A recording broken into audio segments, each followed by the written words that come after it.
Nandito ako sa sahig. Huwag Sige niya, na. hindi mo patagal. Ah, wait lang. Actually tama yung ano, yung lahat ng sinabi niya kasi ano, super duper ano ako, sunog ako. Parang hindi naman malaki yung, kumbaga wala akong ano, money in the bank all the time. Pero mahilig ako magsunog noon, naalala ko. Wait lang. Sa ano, baka mapatagal tayo. Anyways, pakilala mo sa rin current work or back lang ako. Ang work ko ngayon, I work as ano, uh, nasa social media team ako ng DICT sa eGov, and currently sa ano rin segment host ng Open for Business sa Net25.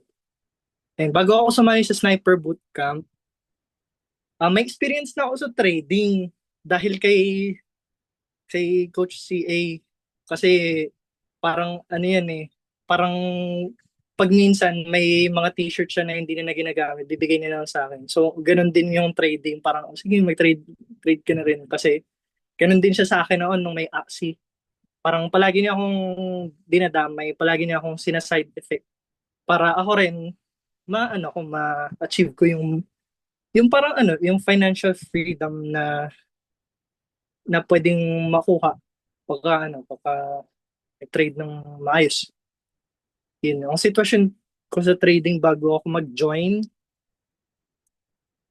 nalilito, laging talo, umaasa signals, walang structure. All of the above. All of the above. kasi dati yung palagi akong nirereklamo dyan. Sabi ko, natapos ko na lahat ng lessons, nung ano pa yung unang version pa ng app, hindi pa hundreds. Oh. Natapos ko na lahat. Tapos sabi ko, o sige, trade na ako ngayon. Tapos araw-araw, inaano ko, puro red. Sabi ko, ano bang gagawin ko? Eh, ayun, ayun yung sitwasyon ko. All of the above, nalilito, laging talo, sa signal, walang structure. Kaya parang feeling ko fraud ako kasi pag dati nananalo ko ng incentive, pero galing yun sa signal. Of course, responsibility pa rin natin yung entry natin, TP, etc. Pero parang fraud ako, ganun. Yung naging biggest challenge ko bilang trader, noon, before ng bootcamp, is ah hindi ko alam bakit ako natatalo. Hindi ko rin alam bakit ako nananalo. So, 'di ba dito sa ano natin, sa community natin, ang tinuturo ng mga coach sa atin, ang tunay na wins talaga is yung alam mo kung ano yung ginawa mo at ano yung strategy mo. So kahit nag-SL siya, pero sinunod mo yung strategy mo, panalo yun. Kasi that's what matters. And nag-decide ako na sumali sa Sniper Bootcamp kasi nga, ano, ano yun? Pagka, kasi, wait lang, before ako sumali sa Sniper Bootcamp, nag-trade ulit ako ng ilang weeks. Pero before nun, nag-quit ako ng ilang months. Kasi essentially nag-give up na ako. Nag, ayoko na. Tapos, parang sabi ko, ayaw pa ba ako? Eh, nasa kabilang kwarto yung coach. So parang, alam mo yung blessings, parang sayang naman. So, sabi ko, at saka, gusto ko rin ma-reach yung hindi na ako nakaasa sa 9 to 5 ko, kausapin ako ng boss ko, may trabaho pa ba ako, ganun. Hindi na ako nakaasa doon, at least may skills ako. And kung may hesitation ba ako bago sumali, at ano yan, ah, wala akong hesitation kasi kailangan ko yun eh. I mean, yun na lang yung hinahanap ko eh. Hinahanap ko yung oras ni Coach CA. Kasi, pag nandito kami, hindi ko rin siya nakakausap ng maayos. Kasi,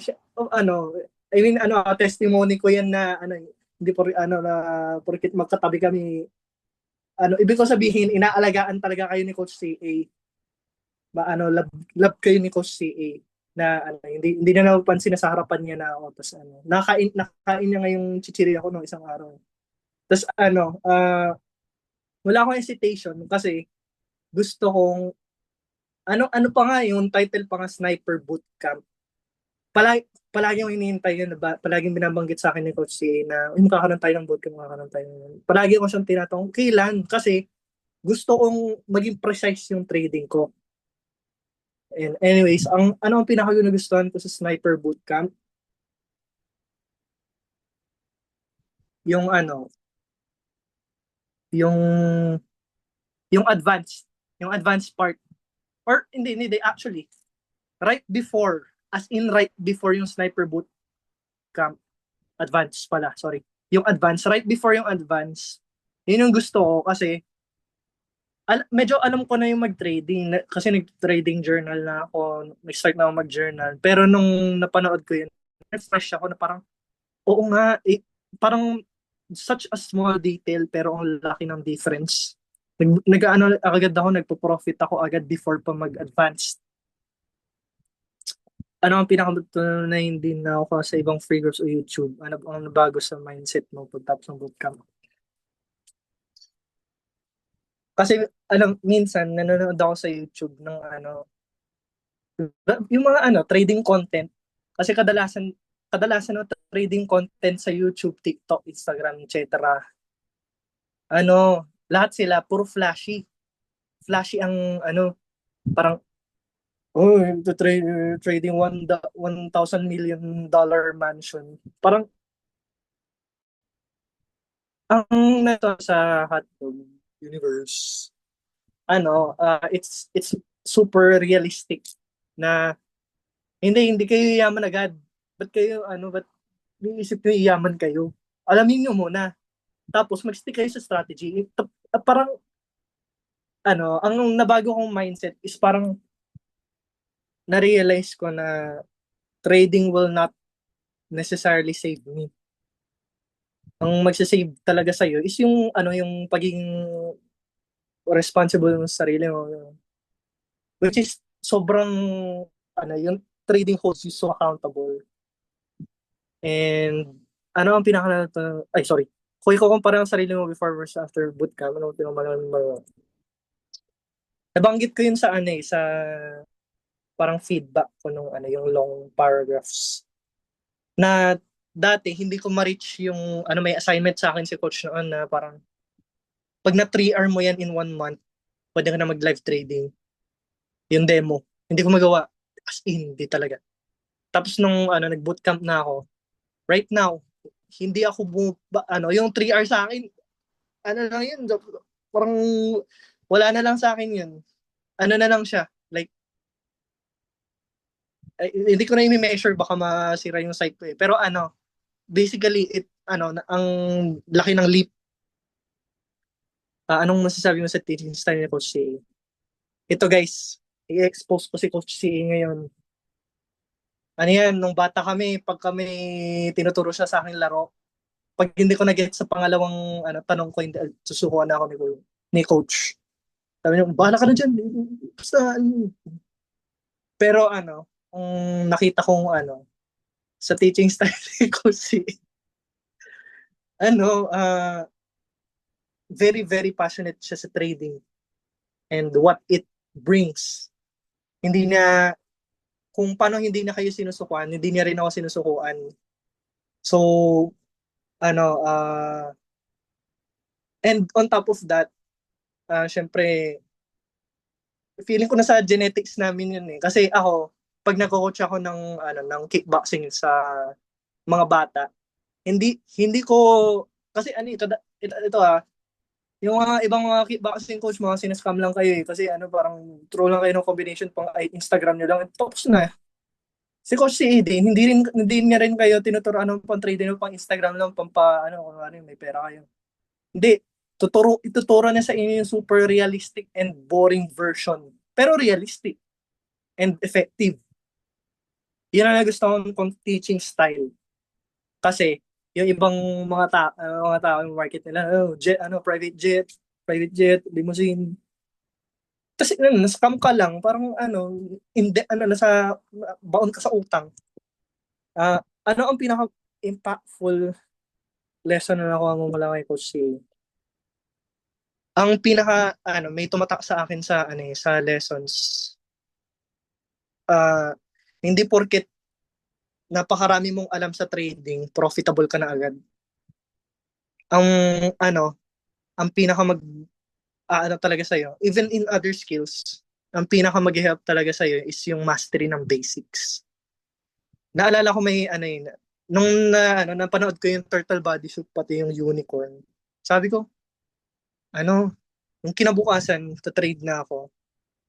Sabi ko, uy, turtle bodysuit. Eh, hindi naman siya turtle bodysuit. Pero anyways, sabi ko, ang turtle bodysuit, trade ko nga to. Tapos nag-SL. Tapos parang doon ko na-realize, bakit pinipilit ko yung ano, yung bagong natutunan.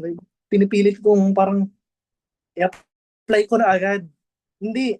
Ang ano, yung additional knowledge na nakukuha mo sa ano, dito sa bootcamp, it's to ano, uh, kumbaga, it gives you more, parang ano, leverage.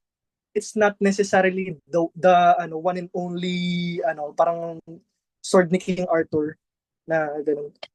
Ano, it's just something that will help you in some cases. Pero ultimately, ang mag-save talaga sa'yo, yung basics. Ayun, at saka minsan nag-uusap kami ng coaching. Tapos ano, parang sinasabi niya sa akin, wag mo i-complicate. Wag mong ano, masyadong inaano, ito lang tignan mo. Yun lang. Yun lang, tapos na. Inaano pa eh, zina-zoom out mo pa. Ito lang. Yan. Kanina mo may recommend ng Sniper Bootcamp, bakit? Itong problema ko. Nire-recommend ko yan sa lahat ng tao, sa lahat ng mga kakilala ko. Lahat sila skeptical. Magtingin kayo ng ano ng mga ibang mga community, isa-scam kayo tas ano yung sabi nga ni ano Kuya Carl kanina na ano na whatever yung word. Basta ano ang parang ano lang, wala lang. Dito kasi dito precise. Boom, ano sniper. So kanina ko ma-recommend ang Cyber Bootcamp lahat kasi sobrang na-frustrate ako kasi yung iba sorry. Sa isang sentence, paano may ilalarawan ang experience mo sa Sniper Bootcamp? Uh, isa lang. Uh, Hirap naman yun. Isang sentence.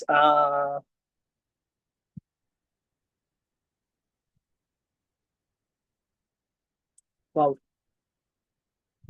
Wait lang. Yung Sniper Bootcamp, uh, hindi ko na po sususulin. Basta ano, yung precision, it relies on ano, the, wait lang, sorry. Tatry kong maging parang ano, Mahatma Gandhi. Uh, to achieve the, wait lang. Yung real precision, nanggagaling siya sa user, not the tool. So, we should nurture our skills, our personal skills, rather than relying on the tools. Kung if it makes sense. Yun lang. Thank you. Napakalupit ng ano, ng comment ng Hindi ano. yun second sentence, may comma yun. May kama yan. Oh, one sentence. Yan, thank you, no.